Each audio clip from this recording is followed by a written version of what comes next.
दोस्तों नमस्कार। आज चौथे चरण मतदान के साथ 231 सीटों पर चुनाव पूरा हो गया। अब केवल 3 चरण की 172 सीटें बची हैं।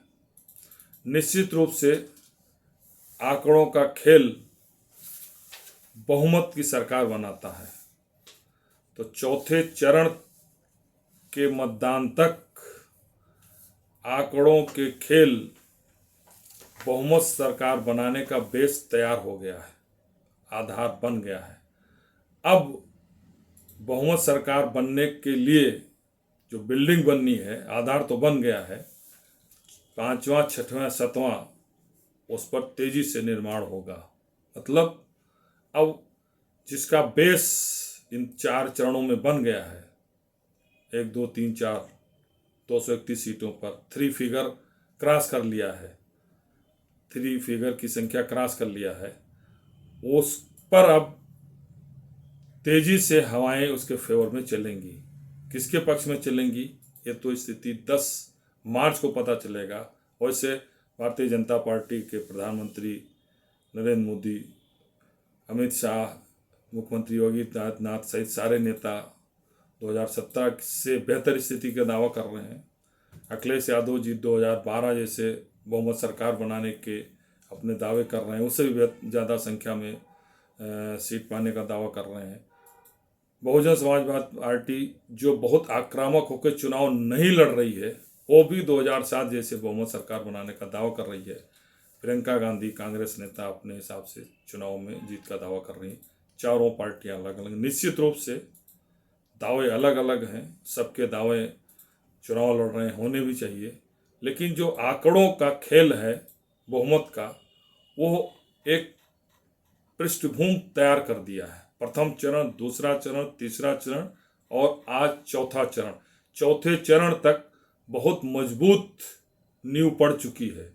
किसकी पड़ी है ये सबके अपने अपने दावे हैं, लेकिन जो आंकड़ों के हिसाब से दिखाई दे रहा है, और आंकड़ों का एक अजब संयोग कहें या सीक्वेंस कहें कि 2022 में जिन 5वें चौथे चरण का मतदान आज हुआ है, 9 जनपदों की 59 सीटों में, उसमें चूँकि परिसीमन के बाद हम इनका विश्लेषण कर रहे हैं। वैसे 2007 में मायावती को इन 59 में 32 सीटें मिली थीं, 2012 में अखिलेश यादव को 39 सीटें मिली थीं, और भारतीय जनता पार्टी को 2017 में अप्रत्याशित 50 सीटें मिली थी। गठबंधन जोड़ लें तो 51 सीटें मिली थी।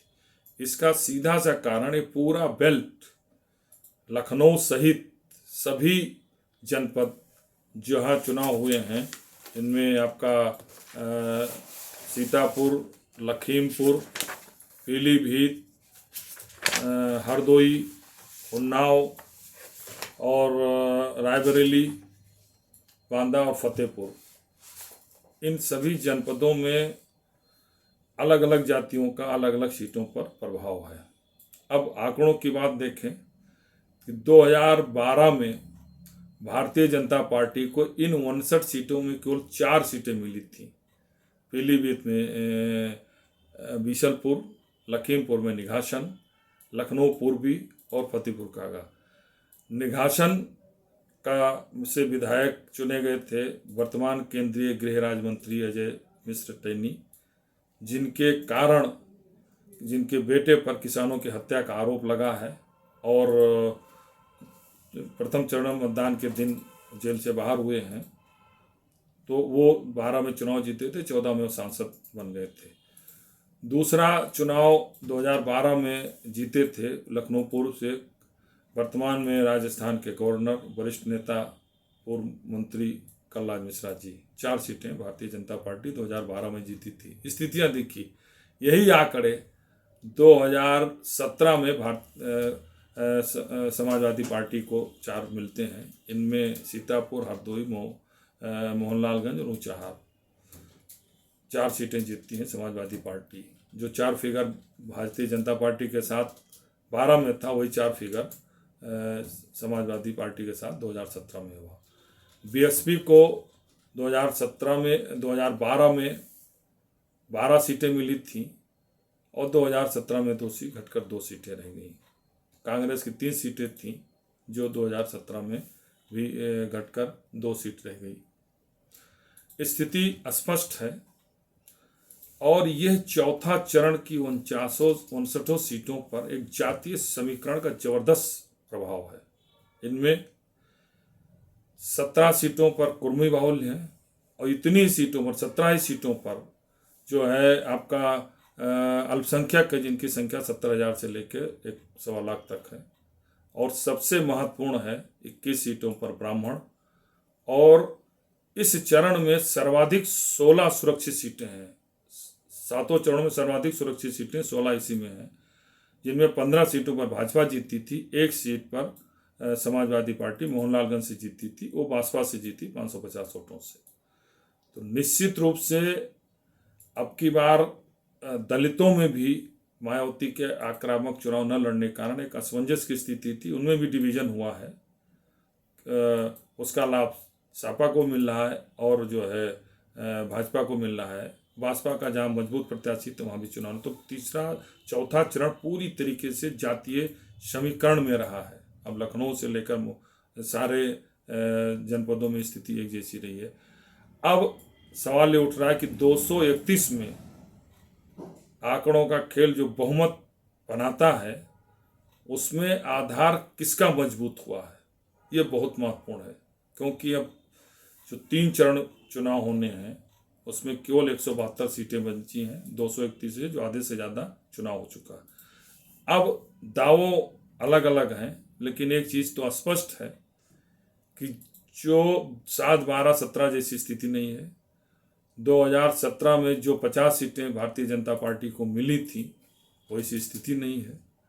तो निश्चित रूप से जिसको सर्वाधिक मिली है उसे नुकसान होगा, और जिसको नुकसान में होने के लिए ज़्यादा कुछ बचा नहीं है उसको फायदा होगा।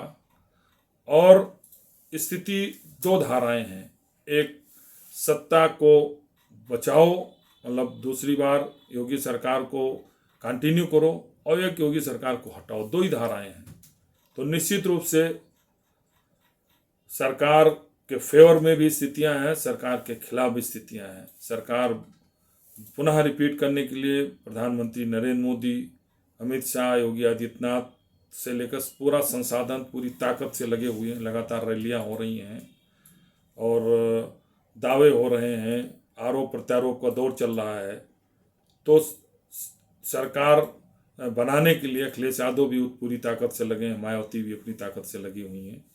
अब सरकार के पक्ष में जो स्थितियां हैं, निश्चित रूप से कानून व्यवस्था है, योगी की ईमानदारी है, आपका जो है हिंदुत्व है, और सबसे बड़ा आधार है इस चौथे चरण में प्रधानमंत्री नरेंद्र मोदी द्वारा चलाई जा रही कल्याणकारी योजनाएं, जो गरीबों को विभिन्न योजनाओं में लाभ दिया गया, बड़ा महत्वपूर्ण है ये चौथा चरण। बेस अगर भाजपा का सबसे मजबूत है, अगर जात से हट करके, तो यही बेस सबसे मजबूत है। लेकिन बदलाव की लहर भी, या बदलाव का मूड भी जनता का बहुत हल्का नहीं है, क्योंकि समस्याएं भी, बेरोजगारी, महंगाई, आपका प्रशासनिक दबंगई, जातीय समीकरण, ये बहुत सारे मुद्दे सरकार के खिलाफ भी हैं। और अखिलेश यादव ने भी जातीय समीकरण को अपने पक्ष में करने का पूरा प्रयास किया है। 2017 में एक ऐसी स्थिति बन गई थी कि प्रधानमंत्री नरेंद्र मोदी ने जात और धर्म का मिक्सचर बना करके एक आक्रामक होकर चुनाव लड़ा था। और चूंकि अखिलेश यादव सरकार थी, यादवों के खिलाफ एक माहौल था, मुजफ्फरनगर दंगा और तमाम ऐसी स्थितियां बन गई थी, कैराना का पलायन, जिसका लाभ जात और धर्म के दोनों के पोलराइजेशन भारतीय जनता पार्टी को अप्रत्याशित मिला था। चूँकि केंद्र में सरकार थी मोदी की, प्रदेश सरकार की जवाबदेही नहीं थी, इसका भी लाभ मिला। अब की बार डबल इंजन की सरकार को जितनी ताकत है उतना ज़्यादा विरोध भी है। दोनों है, ताकत है कि उनके पास संसाधन है, उन्हें योजनाओं का कार्य करने का अपने दावे हैं, विकास के एक अपना मॉडल की बात कर रहे हैं। लेकिन विरोध भी इस बात को लेकर के है कि जब दोनों की सरकारें इतनी ताकतवर हैं तो रोजगार क्यों नहीं मिले, महंगाई कैसे नहीं कंट्रोल हो रही है, ये बहुत सारी समस्याएं हैं। लेकिन अंत में 7वें चरण को लेकर मुझे ये कहना है कि आंकड़ों का खेल जो बहुमत की सरकार बनने जा रही है उसका बहुत बड़ा मजबूत आधार आज चौथे चरण के 231 सीटों के मतदान के बाद पूरा हो गया है। अब इसके बाद हवाएं चलेंगी 5वें 6वें 7वें में, और वो अप्रत्याशित परिणाम उसके पक्ष में जाएगा जिसका बेस चौथे चरण तक बहुत मजबूत हो चुका है। और निश्चित रूप से जो 231 में 3 डिजिट का फिगर क्रॉस कर चुका है, लाभ उसको मिलेगा। अब आंकड़ों के खेल बहुमत में सत्ता किसके हाथ में जाती है ये तो 10 मार्च को पता चल जाएगा, लेकिन निश्चित मानिए इस 231 की संख्या में चौथे चरण के मतदान के बाद बहुत बड़ा बेस आधार बन चुका है। और अगले 7 चरणों में जो 20% फ्लोटिंग मतदाता हैं उनको कौन अपने पक्ष में कर लेगा, उसको निश्चित रूप से उसको लाभ मिलेगा और बहुमत की सरकार बनाने के लिए आंकड़ों का खेल की गणित तैयार होगी। अब तो स्थिति 10 मार्च को पता चल रही, दावे अपने अपने हैं, लेकिन आज चौथे चरण के साथ स्थिति एकदम स्पष्ट हो गई है कि सरकार किसकी बनने जा रही है। और अब 5वें 6वें 7वें में जिसका आज आधार बेस बन गया है, लहर किसके पक्ष में चलेगी। धन्यवाद।